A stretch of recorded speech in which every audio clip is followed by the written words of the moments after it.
हाँ, तो आज हम लोग देखेंगे उत्तरकालीन मुगल वंश। उत्तरकालीन मुगल वंश जैसे कि औरंगजेब। औरंगजेब की मृत्यु के बाद औरंगजेब की मृत्यु कब होती है? तो 1707 ईस्वी में औरंगजेब की मृत्यु होती है। औरंगजेब की मृत्यु के बाद उत्तराधिकार का युद्ध शुरू हो जाता है। जब औरंगजेब की मृत्यु होता है तो उसके समय इसके 4 पुत्र जीवित रहते हैं, ठीक ना। और उत्तराधिकार का युद्ध शुरू हो जाता है। चारों भाई अपने में लड़ जाते हैं, तो जो जीतता है वो शासक बनता है। तो वो हम लोग देखते हैं औरंगजेब। औरंगजेब का मृत्यु 1707 ईस्वी में होता है। कब होता है? तो 1707 ईस्वी में होता है। उसका मृत्यु के बाद उत्तराधिकार का युद्ध शुरू हो जाता है।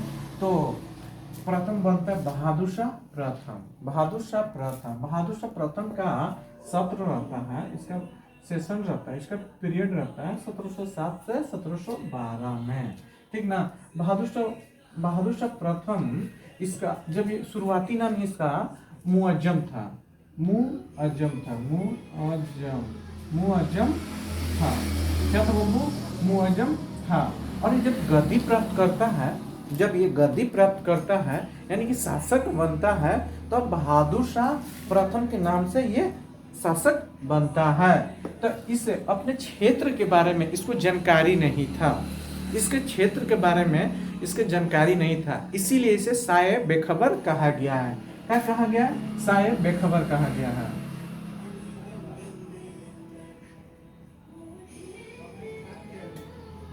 साये बेखबर कहा गया है। साये बेखबर किसके नाम से जानते हैं? बहादुर शाह प्रथम को साये बेखबर के नाम से जानते हैं। इसका शुरुआती नाम था मुअज्जम था। यहाँ से 3 फैक्ट इंपॉर्टेंट पड़ता है। और ये भी पूछता है एग्जाम में, उत्तराधिकार के युद्ध में सर्वप्रथम किसे गद्दी यानी कि शासक कौन सा गद्दी प्राप्त करता है? तो मुअज्जम करता है, बहादुर शाह प्रथम करता है, ठीक ना। उसके बाद देखते हैं जहांदार शाह। इसका सत्र 1712 से 1716 एक ही साथ वह शासक किया था। जहांदार शाह को लंपट मूर्ख कहा जाता है। क्या कहा जाता है बाबू? लंपट।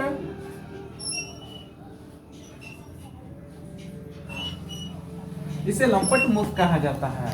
जहांदार शाह को लंपट मूर्ख कहा जाता है। फिर उसके बाद फर्रुखसियर आता है।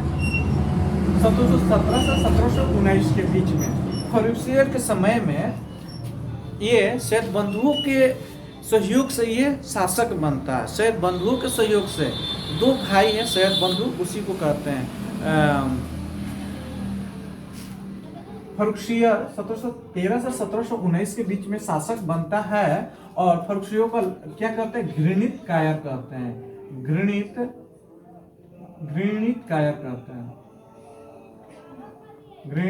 कायर। इतिहासकारों ने इसे घृणित कायर कहकर संबोधित किया है। रफीउद्दौला, रफीउद्दर्दात, मोहम्मद शाह, ये सब किसके सहयोग से बना था बाबू? तो सैयद बंधुओं के सहयोग से। सैयद बंधुओं के सहयोग से ये राजा बने थे। हुसैन अली का और मुसालिया 2 भाई थे। मोहम्मद शाह, उसके बाद हम लोग देखते हैं मोहम्मद शाह 1719 से 1748 के बीच में इसका राजपाट चला था। मोहम्मद शाह को रंगीला बादशाह कहा गया। क्या कहा गया बाबू? रंगीला बादशाह कहा गया है। इसे रंगीला बादशाह कहा जाता। मोहम्मद शाह एक ऐसा शासक था, ये अपने दरबार में ओपन आ जाता था, वस्त्रहीन आ जाता था, और युवतियों को देखकर इसे रुझान होता था, और इसीलिए इसे रंगीला बादशाह कहा गया है। युवतियों में ज्यादा रुचि रखता था, इसलिए इसे मोहम्मद शाह को रंगीला बादशाह कहा जाता है। उसके बाद अहमद शाह आते हैं, आलमगीर प्रथम आते हैं, उसके बाद शाह आलम द्वितीय आता है, उसके बाद अकबर द्वितीय आते हैं, बहादुर शाह द्वितीय आते हैं। शाह आलम द्वितीय के समय में 1765 में इलाहाबाद की संधि होती है, ठीक ना। ये सब होता है। और अकबर द्वितीय ने राजा राम मोहन राय की राजा की उपाधि से सम्मानित किया था। अकबर द्वितीय ने राजा राम मोहन राय को राजा के नाम से उपाधि किया था। और बहादुर शाह द्वितीय यानी कि इसे जफर कहा जाता है। बहादुर शाह जफर या बहादुर शाह द्वितीय, बहादुर शाह जफर के नाम से भी जानते हैं इसे। जफर नाम की कविताएं लिखते थे, इसलिए इन्हें जफर कहा गया है, इसलिए इसे जफर कहा गया है। और इसकी पत्नी के नाम महतपरी कहते हैं ना, जिन्नत महल नाम था। इनकी पत्नी के नाम जीना महत, और इसे पकड़कर रंगून भेज दिया गया और रंगून में इसे निर्वाचित किया गया। और जीनत महत को महक परी भी कहते हैं, पति और पत्नी दोनों के रंगून भेज दिया गया। वर्मा की राजधानी रंगून में भेज दिया था और यहीं पर इस सब का ये उत्तरकालीन मुगल वंश समाप्त होता है। हम लोग देख रहे थे औरंगजेब की मृत्यु के बाद बहादुर शाह प्रथम गद्दी प्राप्त करता है। उसका नाम बचपन का नाम मुअज्जम था, उसे साहिब बेखबर कहा जाता है। बहादुर शाह प्रथम, ठीक ना, बहादुर शाह प्रथम बचपन के नाम क्या था बाबू? मुअज्जम था, बचपन के नाम मुअज्जम था, ठीक ना। इसे साहिब बेखबर कहा जाता था। अच्छा, इसी के समय में साहू कैद खाने में मराठा का शासक था। संभाजी के पुत्र, शिवाजी का पुत्र संभाजी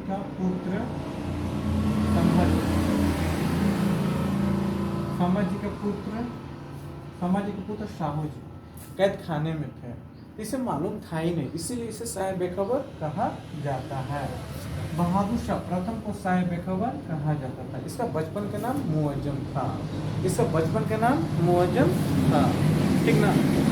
क्वेश्चन ऐसा पूछता है एग्जाम में, औरंगजेब के बाद उत्तराधिकार के युद्ध में कौन किसे शासक किया? तो कौन किया? बहादुर शाह प्रथम किया था। उसके बाद हम लोग देखते हैं जहांदार शाह को लंपट मूर्ख कहा जाता है,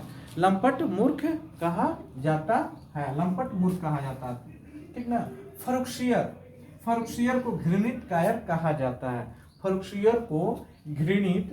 कहा जाता था। ये जहांदार शाह की हत्या किया था, जहांदार शाह जो शासक की हत्या कर दिया था, इसीलिए वो डरता था और बहुत डर के रहता था, इसीलिए इसे इतिहासकारों ने घृणित कायर कहकर संबोधित किया है। इसी के समय में श्वेत बंधुओं के सहयोग से फर्रुखसियर गद्दी प्राप्त करता है और ये शासक बनता है। श्वेत बंधुओं को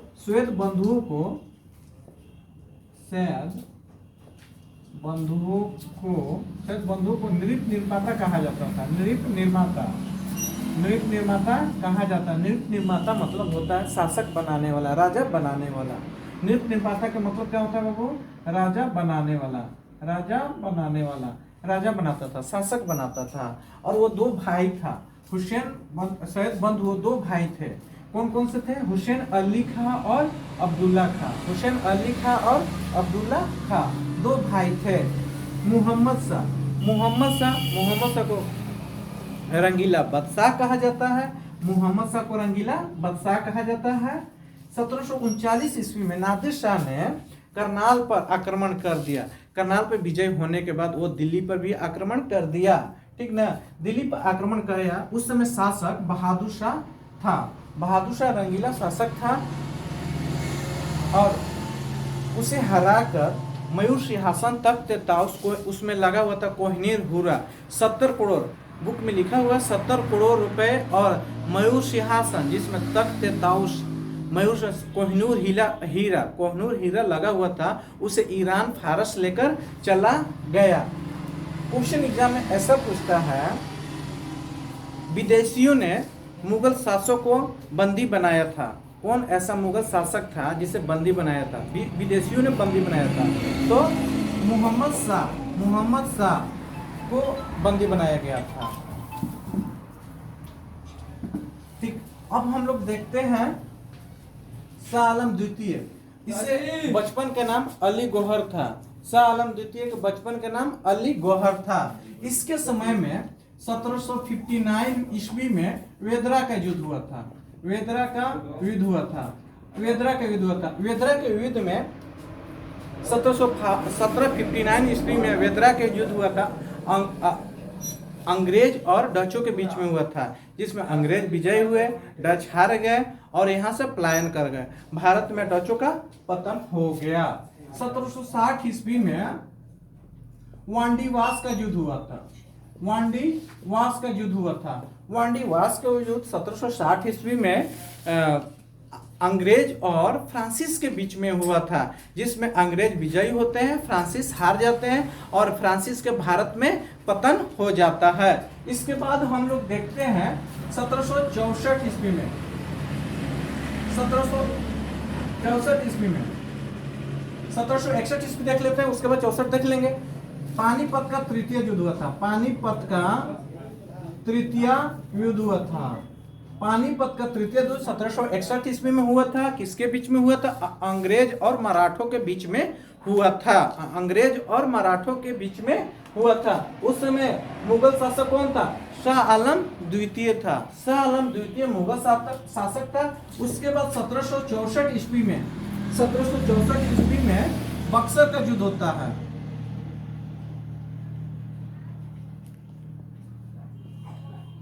1764 ईस्वी में बक्सर का युद्ध होता है। इसमें अंग्रेज विजयी होते हैं और शाह आलम द्वितीय के संधि करना पड़ता है और ये संपन्न होता है। इसमें अंग्रेज समय विजयी होते हैं और बक्सर का युद्ध ये सिद्ध कर देता है कि भारत पे शासक किसका रहेगा और किसका नहीं रहेगा।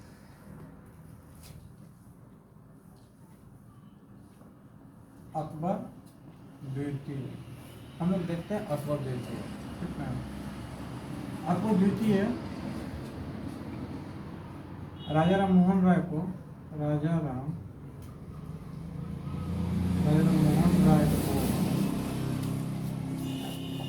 अकबर द्वितीय ने राजा राम मोहन राय को राजा की उपाधि से सम्मानित किया था। राजा की उपाधि से सम्मानित किया था। सम्मानित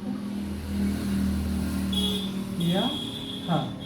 जब अकबर द्वितीय ने अपनी पेंशन को बढ़ाने के लिए ब्रिटेन किसे भेजा था? राजा राम मोहन राय को भेजा था। उसे राजा की उपाधि से सम्मानित कर ब्रिटेन भेजा था। ब्रिटेन में ही इनकी मृत्यु हो जाती है। ब्रिटेन में ही राजा राम राय की मृत्यु हो जाती है। ठीक ना। उसके बाद हम लोग देखते हैं बहादुर शाह द्वितीय। बहादुर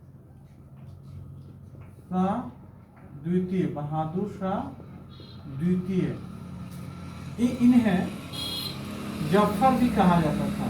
जफर नाम के कविता लिखते थे। जफर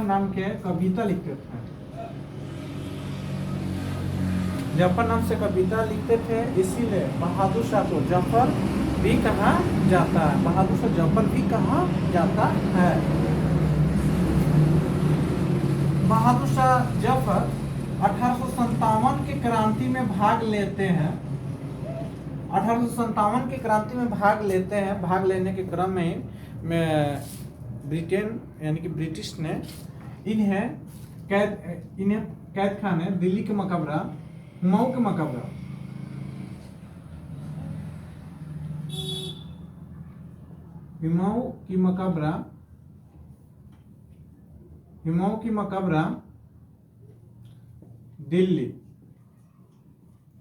दिल्ली से इन्हें कैद कर लेता है और बर्मा की राजधानी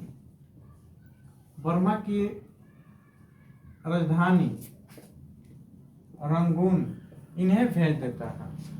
बर्मा की राजधानी रंगून इन्हें भेज देता है और 1862 ईस्वी में बहादुर शाह जफर की मृत्यु हो जाती है। बहादुर शाह जफर के दो पुत्र थे। 1857 की क्रांति में जब ये भाग लेते हैं, हिस्सा लेते हैं, तो अंग्रेज ने इनके सामने दोनों पुत्र के गोली मार देता है। और पत्नी जीनत महल